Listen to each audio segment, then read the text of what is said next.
Welcome to the Executive Lounge. My name is Inshira Ado, and as always, we bring you insights from people who have walked the talk and have proven that it's doable. Today, we're joined by Mawuena Trebarh. She is the first female CEO of the Ghana Investment Promotions Center. Welcome to Executive Lounge. Thank you, Inshira. So, is this the life you envisaged when you were about 7? Not at all. I don't think so, no.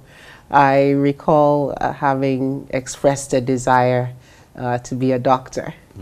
I was very interested in supporting people feel better.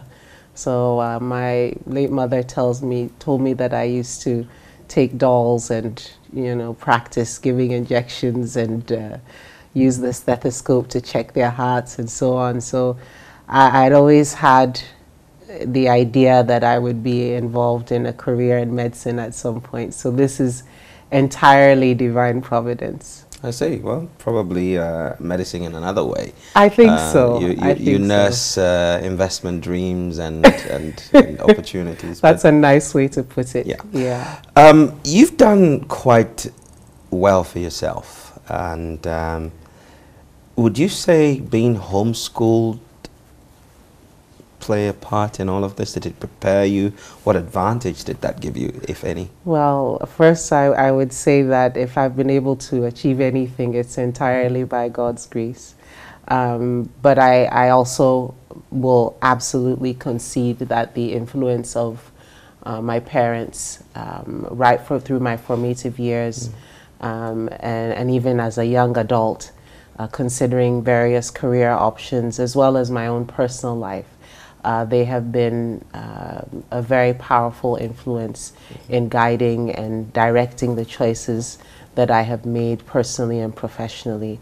I really think with tremendous humility about the fact that I could have been born into any other family, to any set of parents, but God in His own wisdom brought me to Professor Ernest Dumont and the late Cecilia Dumont, and the diligence and the attention with which they looked at parenting is something that never fails to amaze me. Becoming a parent myself and realizing that it's a tough job, the sacrifices that they've made, and obviously all of that culminating in what I'm able to do in service to the nation, because they set the first example. And I always like to emphasize that I really give my father a tremendous level of credit, because he was the first man in my life, and his ability to reinforce positive messages to me as a young African female, that it's not about your gender, you're just as smart as the boys, focus on what God-given talents you have, work on your weaknesses, don't run away from them. Those kinds of poignant messages sometimes resonate whenever I'm faced with a difficult situation or challenge. So they definitely, of course, God above all others, but they definitely played a very powerful role in where I am today. I'm very grateful. Your career can be described as a sterling career. You've not only worked in investment promotion, but you've done, strategic management, communications in the mines. You've also worked for a multinational telecoms giant. A variety of experiences and exposures. How have you balanced that with the relationship you have with your daughter? First and foremost, I think it's important that I acknowledge the structures that support me and allow me to do what I do. And I'd have to mention my husband, retired Flight Lieutenant Trebarh. He is a force of nature for me, in the sense that when I feel like there is not enough time, mother-daughter time, he has a way of reassuring me, because he is always present. Because I really believe that women in the workplace will definitely face different challenges from men in the workplace. It's not a function of gender. It's just a reality of who you are and what your role is. And so I think balancing all of those different experiences but also creating opportunities to share that with my daughter, as young as she is. She's 5, but she thinks she's 25. Those positive messages that were given to me by my parents, and with the support and guidance of my husband, reinforcing those messages to her. So she's got very strong opinions about various subjects, and we encourage her to continue to articulate those, but also recognize the fundamentals, which are in humility and service. So I try to create opportunities, and I obviously also carve out time that is specifically for her, so that I can move away from any feelings of guilt, but also recognize that I must be balanced in what I contribute and give of myself in my work, and what I must also equally contribute and give of myself in my personal life. You know, quite recently there has been a lot of talk about equality, equity in the workplace. You've done quite well in spaces that have been traditionally or hitherto positions that were held by male professionals or executives. Do you find that the concept of affirmative action is relevant, or people should be able to walk into spaces and rise based on merit? Right. I think I've always been very clear on this particular issue, and I think it's a function of the experiences that I've had the privilege to be a part of in growing professionally. First and foremost, it must always be about you as an individual. If you determine that the issues are going to be around gender, then they will be. And you will highlight the fact that you happen to be female and you happen to have unique challenges. The other option you have is to make a determination that I'm a human being with gifts and talents by God's grace, and I would love the opportunity to apply those to your commercial context. And so you make it more about the quality of what you bring to the table as a human being. And then the gender issues become quite secondary. I'm quick to say that that doesn't necessarily mean that someone else will respond to you in the same way and decide not to look at you based on your gender. So there's a delightful story I would love to share with you about my first, I think it was my first or my second day at the GIPC. I got into the office, and it's a very funny story. I got into the elevator, and I was joined by 2 gentlemen who obviously didn't recognize me, but the appointment had been announced and so on. And they started talking about how there's these small girls who have been appointed as CEOs, and they hear that there's a new small girl who's a CEO. And I was standing behind them and smiling. They got out on the 2nd floor, and they were talking about how they have a meeting with this new CEO and so on and so forth. So as they were leaving, I said, "Oh, have a nice day, gentlemen." And they departed. About an hour later, they came up, and the secretary said, "Oh, Madam, your 11 o'clock is here." So I said, "Oh, I'll come out and receive them myself." And I came out, and as soon as they saw me, their jaws dropped to the ground. God. I love that story because inevitably, when they came in, of course, they were very uncomfortable, and I was trying to reassure them, I don't take these things personally, and I don't think anybody should. When you're dealing with change and pushing an agenda to change the mindset in relation to any one particular issue, I think you need to be a little less sensitive to people's initial viewpoint, because inevitably it is your performance, it's the results that will speak. And I'm very proud to say that subsequently, over the years, in the last 4-year period, those 2 gentlemen have become great advocates for the work of the GIPC, particularly to the Ghanaian business community, which is very important for us. So I don't think that it should be about gender. Sometimes it is, and I think those issues have to be confronted. For instance, how much time should working mothers have? Must they apologize because they're young and they're starting families? Obviously, my response to those two questions would be no. And those issues have to be addressed, I believe, certainly holistically as a nation. We need to look at the contribution of young female executives and ensure that they feel they can participate without being penalized because they're also young and because they have young families and so on. But at the same time, your output has to speak for itself. You cannot excuse mediocrity by saying that you're female and therefore somehow you should be given special consideration. Very interesting that you mentioned that. And one of the things I've picked up on so far is the move away from thinking too much about your gender and making the point that is not about the gender. Right. We ask our audience to send us their quotes, and there's one that comes to mind is by Mandy Hill, an American blogger turned author now. And she's a strong woman, don't play victim. Right. They don't make themselves look pitiful. Right. And they don't point fingers. They stand and they deal. Right. Think back over the years in your career, at a point in your career where you actually did live this quote. I guess I would say perhaps in the wonderful learning experiences that I had working as a female underground exploration geologist in Obuasi. At the time, there were about 10,000 men on the mine and no women working underground. Wow. The myth was that women bring bad luck on the mines. So they didn't really have a preference to see women working underground.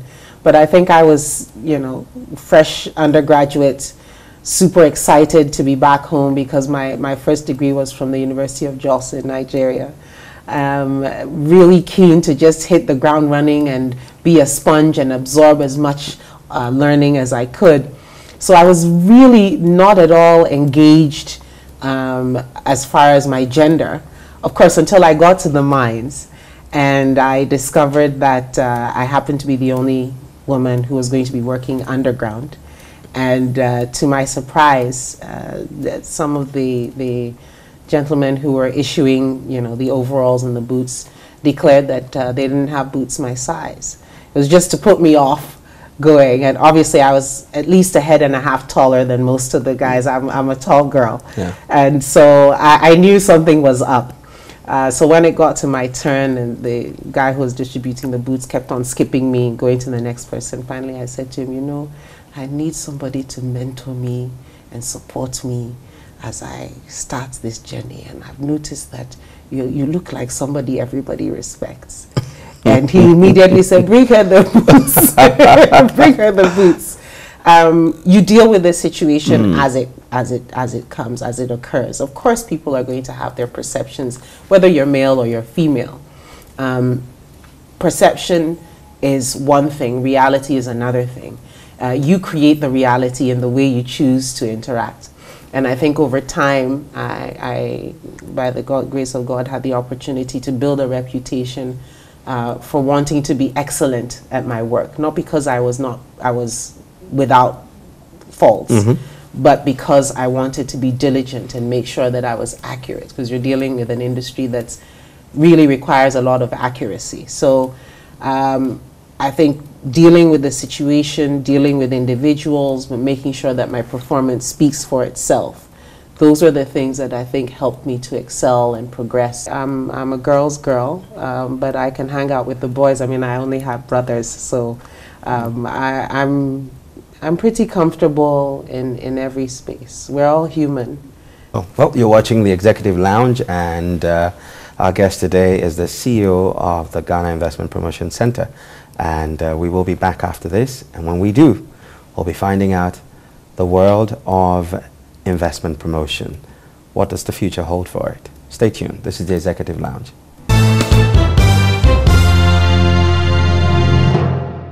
Yeah, welcome back. This is the Executive Lounge with me, Trebarh Addo, and today we're learning all about the world of investment promotion and the life of the first female CEO of the Ghana Investment Promotion Center. Mawuena, Yes. before we left, Yes.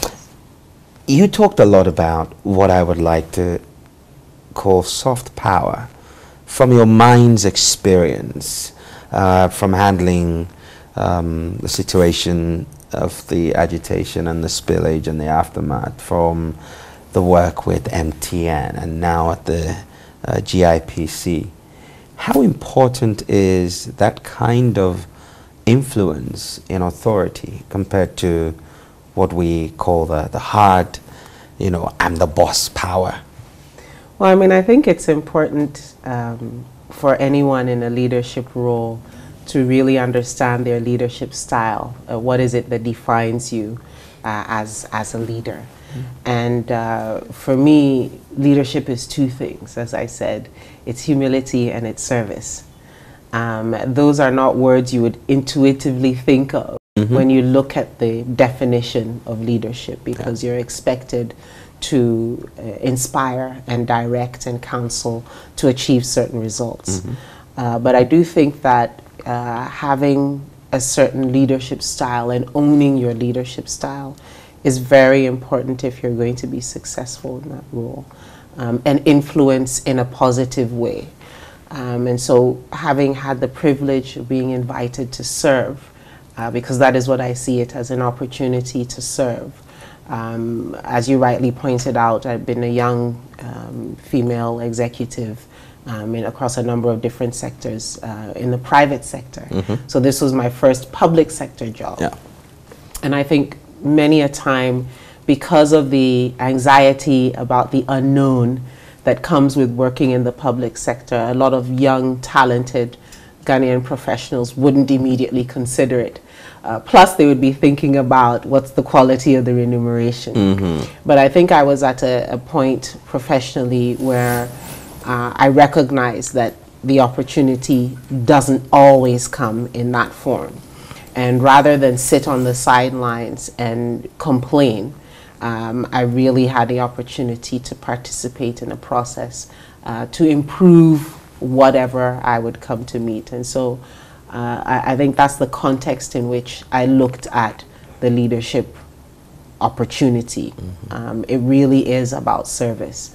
And I think because the Investment Promotion Center is a service institution, its very mandate requires a service approach to delivering on investment promotion, because you're trying to serve the business community with information, with details that will help them to take an informed decision. You must necessarily come to the table in such a role with a mindset towards service.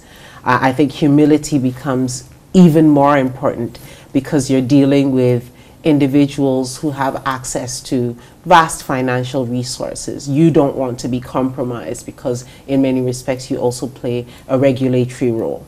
And so it's important to recognize the humility that's required to ensure that you stay on the straight and narrow, that you're delivering a value proposition that resonates with your own personal morals.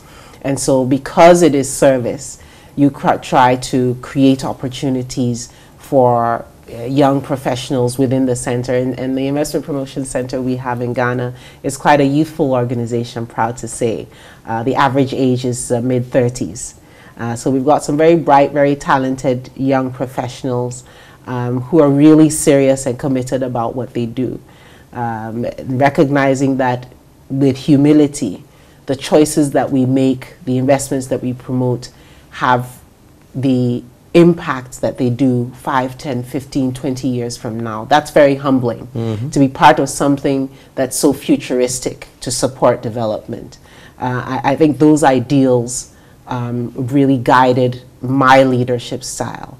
And of course, I think that also permeates into the value systems that other young professionals within the center also present when they're interacting with our stakeholders. So having said that, I'm obviously very particular about the discipline of doing the work. I've always articulated that any leader is only as good as the team that stands beside them.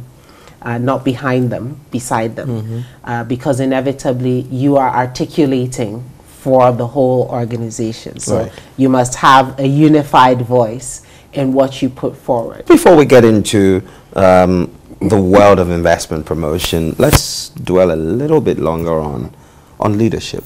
You know, how your own style has evolved over time.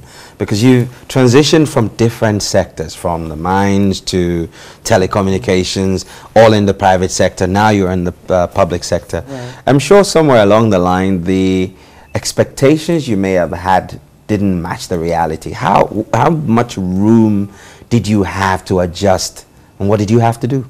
Well, I mean, I think that's a great question. I think a lot of it also, again, reverts back to the premise that it's a divine opportunity and a privilege to be invited to serve. And as you're growing professionally, there's always an opportunity to learn something new. So if you step into a situation as a young person, assuming that you are the repository of all wisdom because you have access to social media and new technologies that perhaps someone else in the organization who's a bit older doesn't have, then you'll be losing out on the tremendous opportunity to learn about the institutional history. And so I think that when you step into any new career or new work environment, the transition is smooth because you choose to respect, one, institutional history, two, the ideals and the mandate that govern that organization, and three, your own aspirations, which hopefully you have aligned to the organization. Otherwise, you wouldn't have applied to be working there. And I think that having that focus then helps you to ensure that, yes, I've come into this space, I'm learning something new for the first time. I mean, I remember, again, working with Ashanti Goldfields, having transitioned out from working underground and now working in Accra at the Gold House at the time, not knowing the slightest thing about PowerPoint, not having had any idea what to do. There was a wonderful geologist, brilliant man, his name was Daniel Bansa, and he put me to the test. He said, in a week's time, there's going to be a presentation to a group of institutional investors who are coming from the UK. We have been asked as the exploration team to put together a presentation. Mawuena, I want you to work on the slides. And he knew I didn't know anything about PowerPoint. I was extremely young. But I thought it was more important for me to grab the skills, and nobody was going to baby me because I happened to be the only woman on the team. So I disciplined myself to stay overnight in the office and taught myself how to use PowerPoint. And it was tough, but it was a very steep, very fast learning curve. And it's something that I became so comfortable with over time that when I got into the investor relations function at the same company, I was preparing presentations for the group president, the group CEO.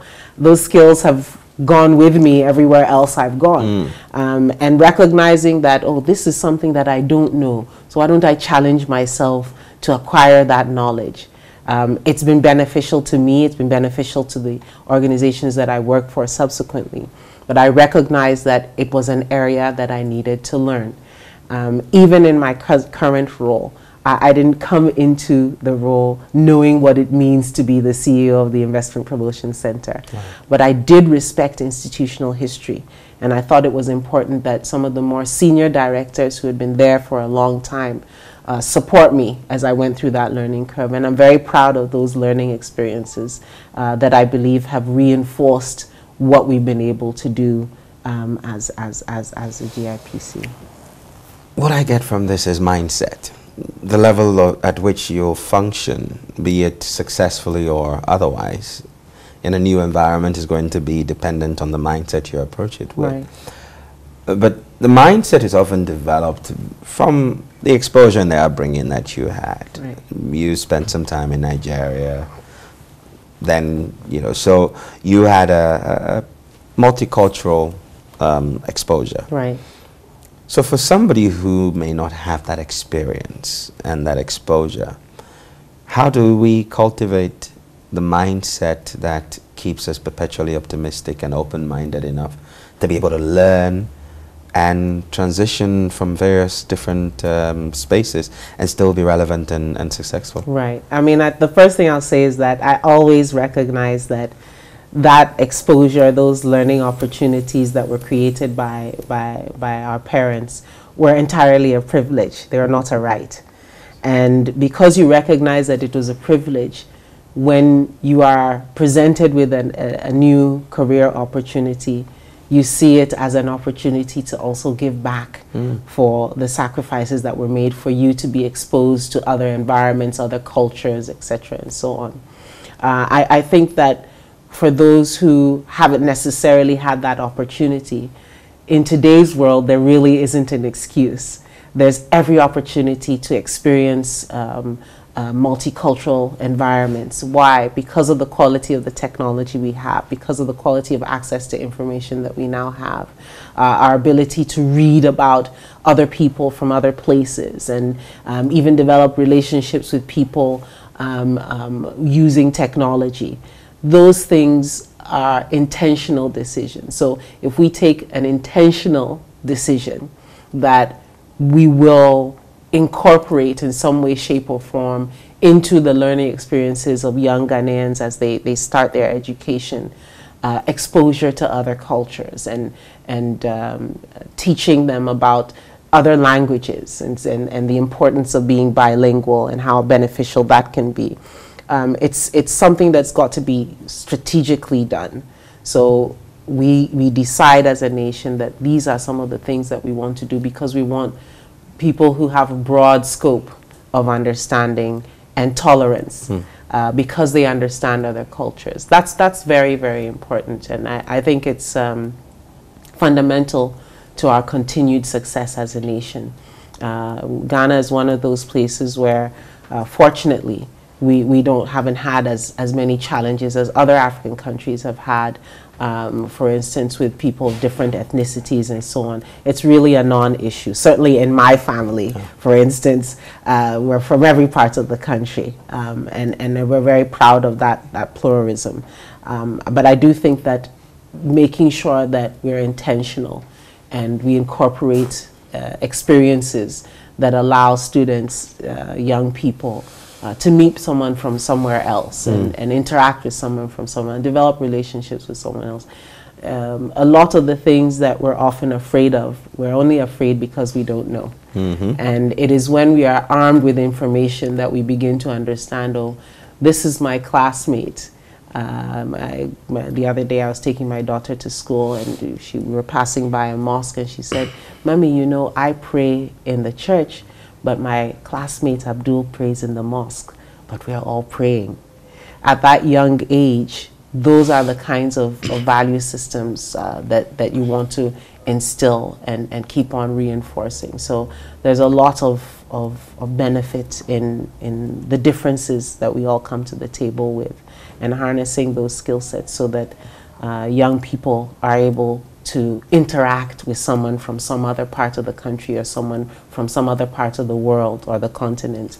Those are things that will only help us to advance our development. The author Malcolm Gladwell calls this in his book, The Outliers, that it's the process of concerted cultivation. Right.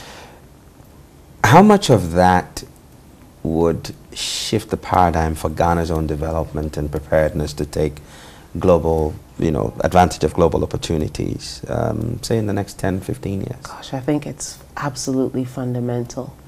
Obviously, being a student of strategy, I love such caveats of information, because it reinforces that notion that we really have to be decisive and intentional about where we're going in respect of development, not just from an investment promotion perspective, but as you rightly said, in terms of our mindset.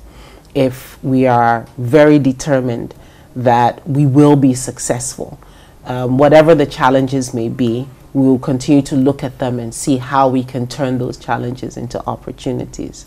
I'm a very firm believer, being a science student myself, but having a mother who was from the arts and social sciences side, who insisted on literature and the theory of music.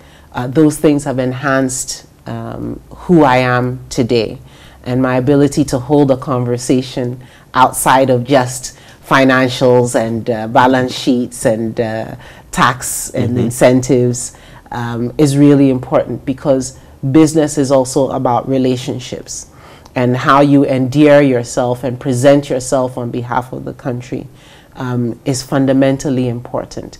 Each and every one of us who come in contact with someone is a potential investment promotion officer. For somebody who's not from our country and comes into the country, they come in contact with the taxi driver. What are the impressions that they will have? They get to their hotel, they interact with hotel staff. What are the impressions that they will form? What experiences will they have? When they're looking to experience social life in Ghana, the experiences that they have, each and every one of us is promoting the country in one way, shape, or form. And therefore, it becomes especially important that we have a population of people, irrespective of their economic circumstances or their social status, who are able to present the quality of the human beings that make up the summation of the Ghanaian. So I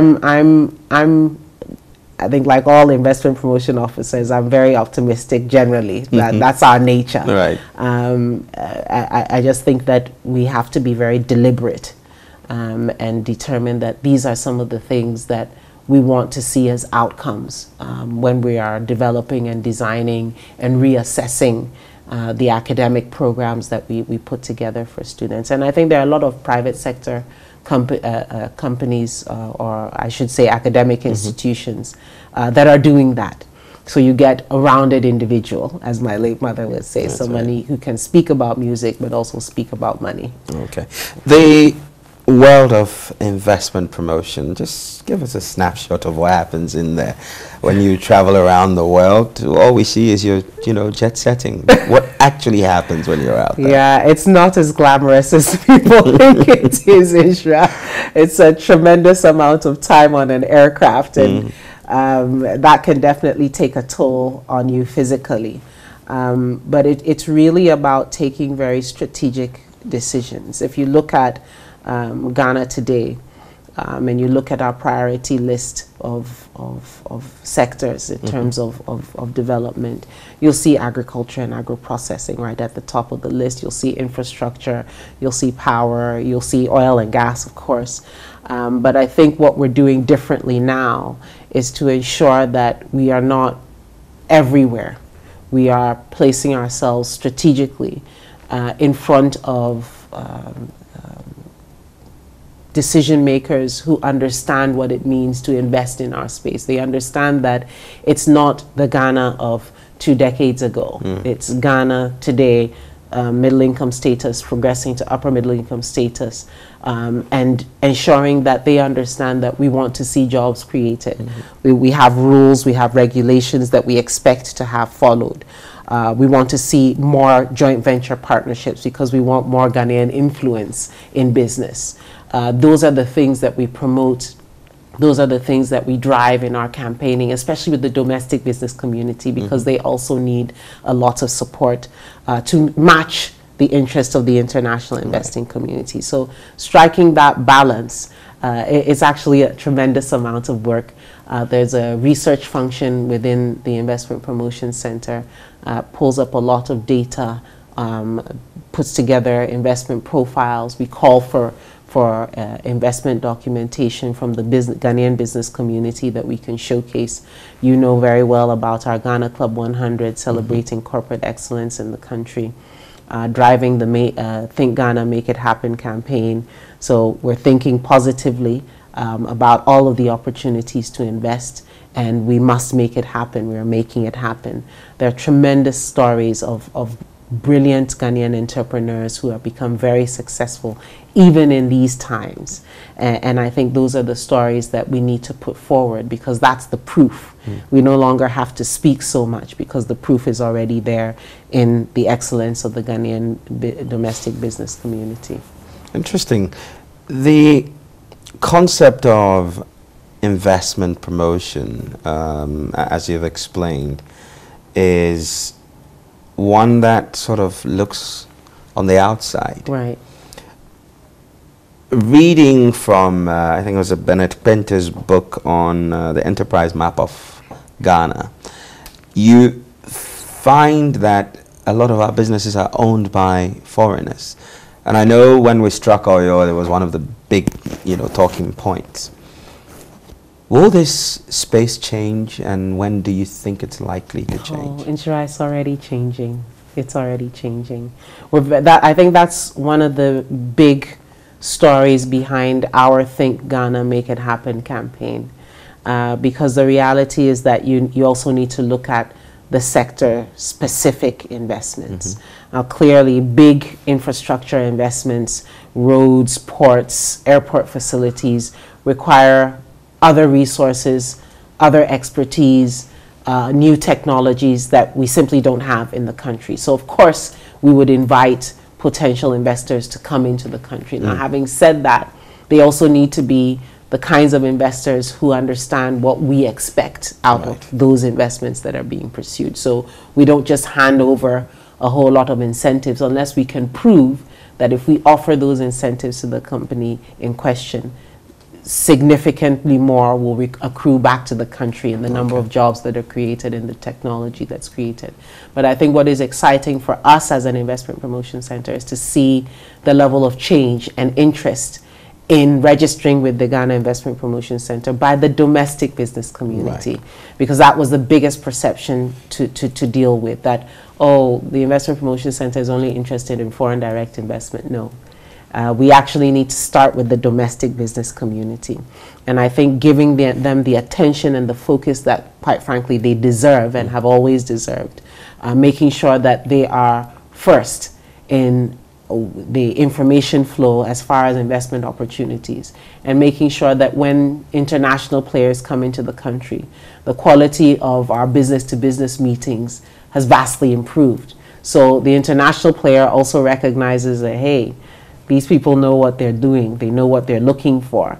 I am invited to participate, and we expect mutual benefit for all parties. So their commercial interests are served, our development agenda is also served. I think that's the approach, and we're very, very, very excited about the quality of the new experiences that we're having with the Ghanaian business community. Awesome stuff. We're going to take another break, and when we come back, you'll hear more from Mawuena Trebarh, CEO of the Ghana Investment Promotion Center. This is the Executive Lounge. We'll be right back.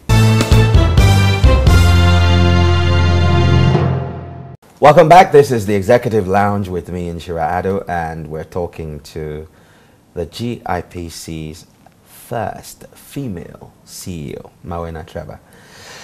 Before we went away, we talked about the investment promotion business, and you took us through this interesting maze of what you do that you don't call glamorous, but from where I sit, seems glamorous enough. I'd give anything to travel the world, but of course you do some very serious work. In your estimation, from the trends you've observed and everything, where do you think will be the prime areas as far as Ghana and the sub-region is concerned, in terms of where we would need to attract more investment? Oh my gosh, without a shadow of a doubt, it's definitely agriculture and agro-processing. But I think what we really will be looking to do going forward as an investment promotion center is to look at the entirety of the value chain. I think you know the history of our long-standing production economy, producers of cocoa, producers of gold, producers of other commodities, but the value proposition in processing and packaging has been part of the missing link, and making sure that we're able to pull in those small shareholder farming communities. They constitute more than 60% of our population, and they're all agrarian farmers. That's so right. We need to make sure that in promoting investments along the entire value chain, those shareholder farming communities are incorporated into our investment promotion initiatives. Leveraging the fact that geographically, our positioning, I guess I can speak with authority on this because of my geology background. We're on average 6 hours away from any one continent. And taking advantage of that opportunity to reach other markets from Ghana is another tremendous opportunity. And so looking at agriculture, agro-processing, and then tying that into the whole manufacturing sector as well. That's going to be fundamental. I think the other area of opportunity obviously will be in the tourism sector.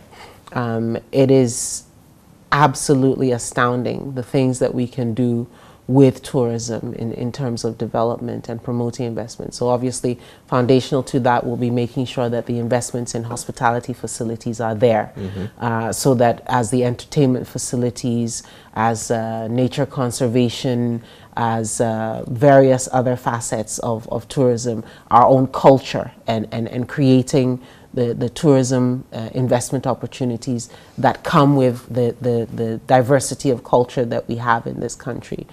Those will certainly be key areas of focus. So agriculture, agro-processing, manufacturing, tourism for sure. And of course I didn't add that looking at agriculture and agro-processing automatically means that you're looking at export trade. That's right. And making sure that we're producing more to serve our domestic environment, but also export to create the sort of force. And I think for me, that's where the exciting opportunities are. Seeing the Ghanaian business community rise to the occasion, take ownership, and become global leaders in business. That for me, it would be a fantastic opportunity. So this is the future image. Yes.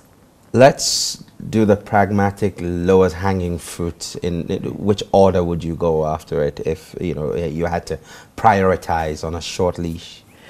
I would definitely say agriculture and agro-processing for sure. Again, if you look at what's happening globally, food security issues, national security issues, various global threats to life and persons due to different ideologies and so on, it's becoming increasingly important that people are able to secure resources for the future. I think it is the circumspection with which we as a country are constantly reviewing our legislation, looking at our regulatory environment, and making sure that we are progressing along a path of development. So we're seeing more jobs coming in for young people. We're being strategic in the kinds of academic programs that are being developed, so young professionals who are coming out of academic experiences fit into those jobs that are being developed 5 years, 10 years over the period as those investments are rolling out. So making sure that the private sector is communicating with academic institutions so that they know this is the kind of skill set we will need in the next 2 years, because this investment would have come full circle by then. These are all different aspects of some of the work that we do, and taking that futuristic view that agriculture and agro-processing will actually be a very glamorous sector for young Ghanaians to look at, invest, and become incredibly successful. I think that's the optimistic future, a country in which there is prosperity for everybody, a country in which the investments that come into the country, some are generated from outside of the country, but quite a majority also come from within. I think those are some of the hopes and aspirations that certainly I have, and I'm sure the team at the GIPC definitely has. Interesting points, and I couldn't agree with you more. But as we get ready to land, let's get to know this Monday born. What's the Monday child like? Very strong-willed, deeply loyal, and fiercely committed to whatever will benefit the largest number of people. I think because we start off the working week, there's a level of seriousness that we come to the table with naturally. That's right. But I also think that there is tremendous passion for what it is we do. And that hopefully informs the enthusiasm and excitement with which other people we come in contact with, at least those of us born on Monday anyway, are able to share and ensure that there are positive outcomes.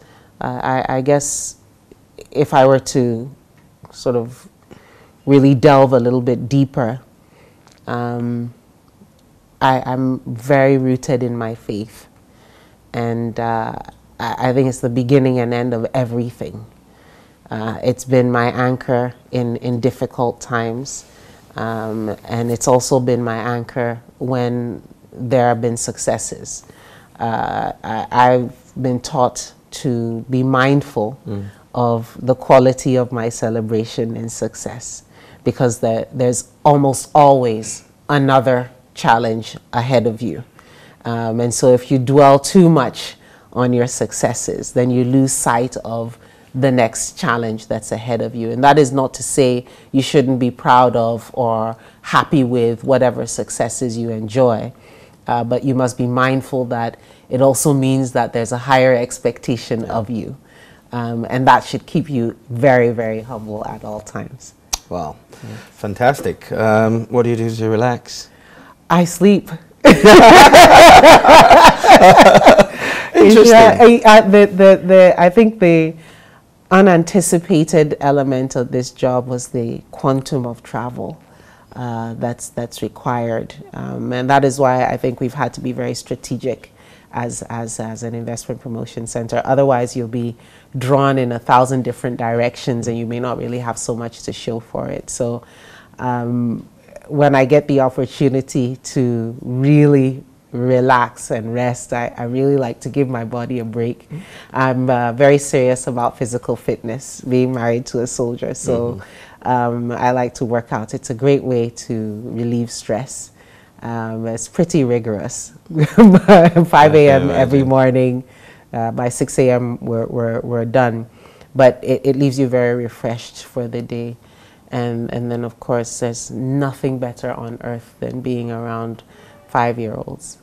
Yes, for me, that is my absolute joy. Wonderful. Yes. Awesome. Well, I do know you play the piano. I do. When was the last time you played? Oh my gosh, it's probably a couple of years now. I haven't practiced for a very, very long time, but because of the family background that I come from, music has always been a big part of it for generations. So I'm sure it's in the recesses of my mind. If the opportunity presents itself, I'm always being counseled by my dad to get back to practicing on the piano. But I'm hopeful that as things level out, I'll be able to spend some more time on that as well. Okay, well, as you look forward to spending time playing the piano, well, we will be counting our luck and being grateful for spending time with you on the Executive Lounge. Thank you, Ishra. It's been fantastic. I've enjoyed it tremendously. Thank you. So, this has been another edition of the Executive Lounge, and we'll come back with some more in the very near future. My name is Inshirado. Go forward, make rain. Shalom.